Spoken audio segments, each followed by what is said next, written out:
Pemirsa, seorang pria di Kediri, Jawa Timur mengamuk dan membacok 10 orang secara membabi buta hingga 3 diantaranya tewas.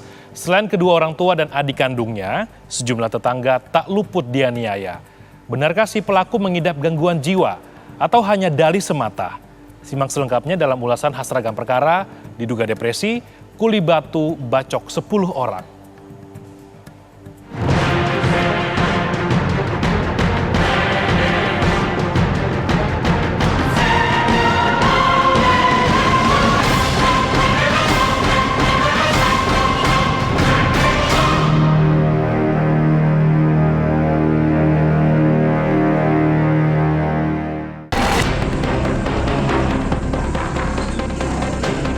Dusun Bangun Mulyo, Desa Pojok, Kecamatan Wates, Kabupaten Kediri, Jawa Timur, geger.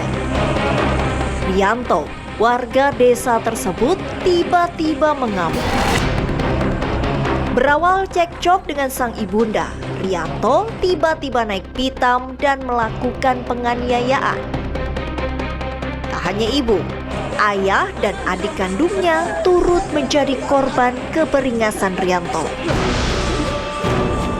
Namun Rianto seperti tak puas.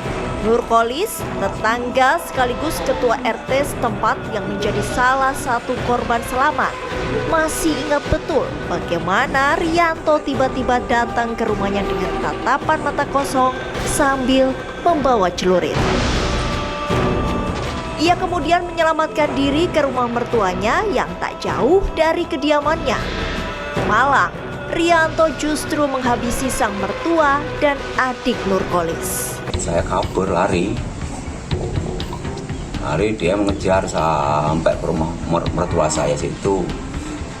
Pintu saya tutup, kunci, saya lari lagi. Habis itu didobrak dia, langsung saya keluar. Habis keluar, entah itu mertua saya dibacok sama adik saya. Setelah itu saya ke timur itu dia ngejar saya lagi sampai ke sumur.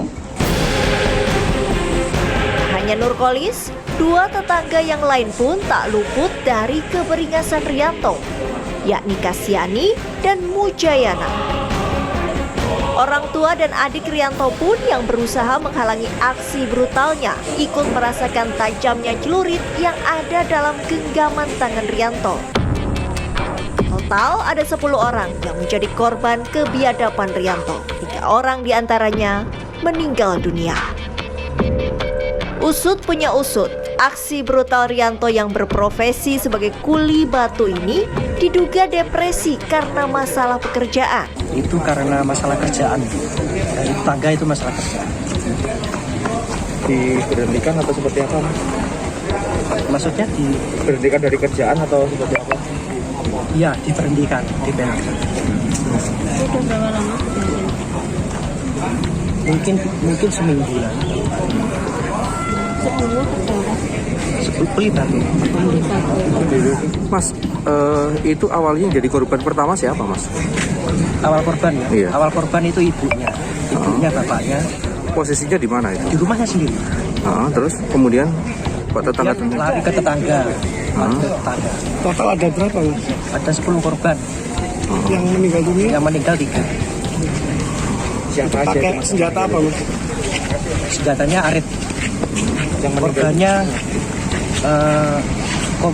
Yana, terus Mbak Ajis, sama Mbak Trina. itu siapanya pelaku? Tetangga. Rianto yang akhirnya berhasil dibekuk polisi setelah sempat kabur ini mau tak mau harus menjalani pemeriksaan kejiwaan demi mengungkap motif di balik aksi brutalnya. Sementara ini itu pelaku kita kirim ke rumah sakit ya, ke rumah sakit Bayangkara mengingat daripada kondisi daripada pelaku, dan juga pada saat tadi berada di polsek ya, kita melihat bahwasanya tersangka juga masih diam dan belum bersedia memberikan keterangan. Mungkin nanti selanjutnya kita akan ngecek melalui dokter ya, kondisi kejiwaan dan sebagainya. Aksi Rianto yang terbilang sadis ini tentu mengagetkan warga. Pasalnya, pelaku dikenal sebagai sosok pendiam dan tekun beribadah. Lantas, mengapa ia tega menganiaya hingga menghilangkan nyawa? Untuk Mas Rianto ini tertutup, Mas. Jadi untuk berjalan di lingkungan, dia itu sering, jarang itu komunikasi sama teman-teman. Jadi agak tertutup gitu. Tapi kalau terkait dengan ibadahnya, dia itu mungkin baik. Dia juga selaku muadzin di masjid sekitarnya itu. Jadi untuk keseharian agak tertutup. Sebenarnya sih kita bisa ngelihat dari kepribadiannya orang itu juga ya. Jangan-jangan dia mungkin punya masalah anger management. Jadi mungkin dia sulit untuk ketemu konflik. Kalau ketika ketemu konflik gitu kan, tadi kan awalnya mungkin ada cekcok ya sama ibunya gitu. Nah itu bisa jadi mungkin itu konflik buat dia. Lalu mungkin cara dia menyelesaikan masalah itu gitu ya. Kalau di anger management kan gitu ya, biasanya orang-orang yang dengan kesulitan anger management itu mereka kesulitan untuk mengelola kemarahannya.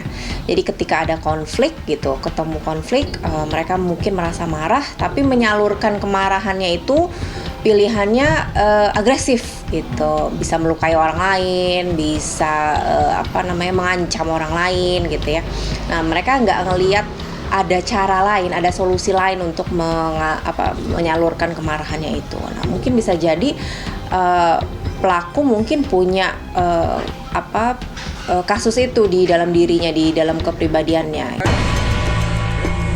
Bila terbukti Rianto punya masalah gangguan kejiwaan karena depresi, bagaimana hukum akan menjeratnya? Mungkinkah ia bakal mendapat ganjaran setimpal atas perbuatannya? Lalu kalau konteksnya depresi, itu juga tidak kemudian memaafkan tindakan tadi itu. Jadi depresi ini kan nanti akan sangat ditentukan oleh psikologinya untuk menentukan apakah yang bersangkutan kemudian depresi. Tapi kemudian tidak bisa serta-merta membebaskan dari tanggung jawab hukum karena korbannya yang sangat mengerikan tadi itu gitu. Jadi meskipun dia sedang depresi, itu pun depresi pun juga bisa dilihat pada fakta-fakta yang sebenarnya.